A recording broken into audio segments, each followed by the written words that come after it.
Tu n'as pas besoin de ça, maman. Pourquoi tu ne me laisses-tu pas faire ce que je veux ?» Ces mots, lâchés sur un ton dédaigneux, résonnent comme un coup de tonnerre dans le cœur d'un parent. Êtes-vous déjà face à ces regards défiants et ce petit corps qui s'effondre en larmes parce que son désir immédiat n'est pas satisfait? La vérité pourrait être plus complexe que vous ne le pensez. Derrière chaque caprice se cache une quête de pouvoir, mais aussi un test silencieux de votre force, une manière pour votre enfant d'explorer les frontières de votre patience. Que se passe-t-il vraiment lorsque la scène du caprice se joue sous vos yeux? C'est un reflet déconcertant de vos propres luttes intérieures. Imaginez cette scène. Vous êtes dans un supermarché, les rayons remplis de couleurs vives et d'odeurs alléchantes. Tout semble parfait jusqu'à ce que votre petit commence à crier, tirant sur votre bras pour réclamer ce paquet de bonbons brillants. Les yeux écarquillés par l'envie, il s'effondre au sol, pleurant à chaudes larmes, tandis que les regards des autres clients se posent bien sur vous. Vous vous sentez piégé entre le désir de céder à son caprice et la peur de lui montrer que cela fonctionne. Ce moment précis devient le reflet de vos propres doutes en tant que parent, une danse délicate entre la fermeté et le compromis. Et là, vous vous demandez, est-ce moi qui ai créé ce monstre? À cet instant, votre enfant se sent débordé par un mélange intense d'émotions. Il n'exprime pas seulement le désir de posséder cet objet brillant, il ressent aussi une vulnérabilité, une frustration face à quelque chose qu'il ne peut pas contrôler. Cette question d'autorité et de limite le plonge dans une tempête intérieure où le besoin de réassurance et de validation se mêle à la peur du rejet. Dans sa petite tête, il se débat avec l'idée qu'une crise peut lui donner ce qu'il souhaite, cette illusion qu'il peut influencer votre réaction par ses pleurs. C'est un cri de test, une manière de mesurer jusqu'où il peut aller pour comprendre l'amour et les frontières qui l'entourent. Les caprices des enfants ne sont pas simplement des comportements désagréables, mais plutôt une manifestation de leur quête naturelle pour établir des limites et tester l'autorité parentale. Selon le docteur Daniel Siegel, expert en développement de l'enfant, ces crises font partie d'un processus d'apprentissage essentiel où l'enfant cherche à comprendre le monde qui l'entoure et son propre rôle au sein de celui-ci. L'application des principes de la parentalité positive, comme le suggère aussi la pédagogie Montessori, montre que les enfants réagissent souvent aux émotions de leurs parents. Si un enfant perçoit une faiblesse ou une hésitation chez ses parents, il peut être tenté de manipuler cette situation pour obtenir ce qu'il veut. De plus, des études menées par Harvard Medical School soulignent l'importance de la confiance en soi chez les parents dans le développement émotionnel des enfants. En effet, ces caprices peuvent refléter un manque de confiance parentale plutôt que des problèmes intrinsèques chez l'enfant. Ils représentent un moment crucial où les parents doivent s'affirmer tout en restant empathiques aux besoins émotionnels de leur enfant. Il est inspirant de constater que bien d'autres parents ont réussi à surmonter des situations similaires. Prenons l'exemple d'un père qui, après un épisode tumultueux dans un magasin, a réalisé que sa réaction impulsive ne faisait qu'aggraver la crise. En prenant une profonde respiration et en mettant en œuvre une approche calme et respectueuse, il a commencé à expliquer les raisons derrière son refus. Ce changement simple a transformé leur expérience d'achat en un moment d'apprentissage mutuel. Une mère, quant à elle, a partagé comment elle a commencé à anticiper les caprices de son enfant avec des discussions préalables sur les attentes et les choix. En transformant ces moments de crise en dialogue ouvert, elle a constaté que son petit se sentait plus valorisé et écouté, réduisant ainsi le nombre de caprices au fil du temps. Ces histoires montrent que le changement est possible et que chaque parent peut trouver sa propre voie pour naviguer à travers ces turbulences émotionnelles.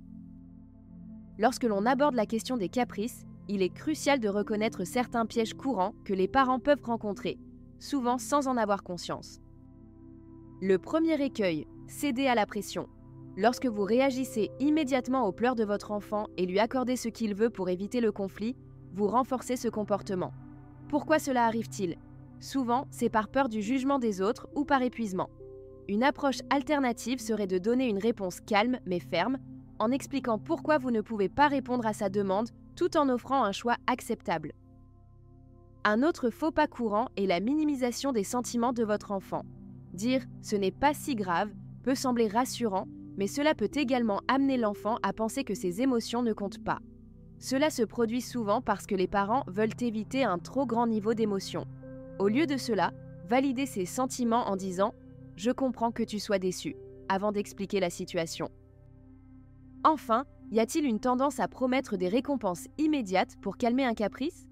Cette stratégie peut créer une attente constante chez l'enfant qu'il obtienne quelque chose en échange de son comportement négatif.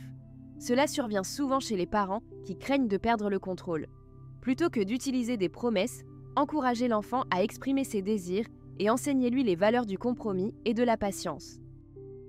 En apprenant à éviter ces erreurs fréquentes, vous pouvez commencer à établir une dynamique plus saine avec votre enfant lors des moments difficiles. Pour naviguer avec succès à travers les caprices de votre enfant, voici quelques étapes pratiques à adopter dès aujourd'hui. Ces actions peuvent transformer ces moments difficiles en occasions d'apprentissage et de connexion. Commencez par établir des attentes claires avant de vous engager dans une activité ou un lieu où des caprices clés sont probables. Par exemple, au supermarché, expliquez à votre petit ce que vous allez acheter et de quoi il peut s'attendre. Cette préparation réduit l'angoisse et aide à éviter les crises. Adoptez une attitude calme et centrée sur la compréhension. Lorsque le caprice survient, respirez profondément et répondez avec empathie. Montrez-lui que vous comprenez ses émotions tout en affirmant vos limites. Encouragez l'autonomie en offrant des choix simples. Par exemple, plutôt que de dire non catégoriquement à une demande, proposez 2 alternatives acceptables. Cela aide l'enfant à se sentir investi dans le processus décisionnel tout en respectant vos règles. Utilisez des moments d'apprentissage après un incident pour discuter ensemble des émotions perçues. Prenez quelques minutes pour dialoguer sur ce qui s'est passé, ce qu'il a ressenti et pourquoi certains comportements sont inacceptables. Cela favorise la communication ouverte. Enfin, n'oubliez pas de célébrer les réussites, même petites. Lorsque votre enfant gère bien un moment sans crise, valorisez son comportement avec un compliment sincère. Cela renforce ses efforts et lui montre que c'est possible de naviguer autrement. Ces étapes simples mais efficaces peuvent non seulement apaiser les tempêtes émotionnelles, mais aussi renforcer votre lien unique avec votre petit tout en établissant des bases solides pour l'avenir. Face aux caprices, il est normal d'avoir des questions qui vous hantent. Voici quelques interrogations courantes accompagnées de réponses pratiques pour apaiser vos doutes. Que faire si mon enfant crie dans un lieu public ? Il est essentiel de garder son calme et de ne pas céder à la panique. Trouvez un endroit paisible pour parler à votre enfant, loin des distractions, et utilisez ce moment pour discuter de ses émotions plutôt que de le gronder.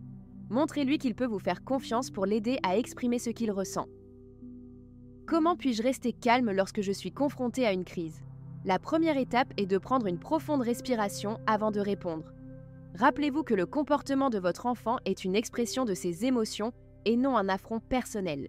Vous pouvez également instaurer une petite routine pour vous recentrer, comme compter jusqu'à 5 ou visualiser un endroit serein. Mon enfant semble manipulatif. Comment réagir ? C'est important de distinguer entre manipulation et besoin d'affection ou d'attention. Si vous sentez qu'il tente d'exercer un contrôle, restez ferme tout en validant ses sentiments. Expliquez-lui que l'amour et les limites peuvent coexister et qu'il y a des façons plus appropriées d'exprimer ses désirs.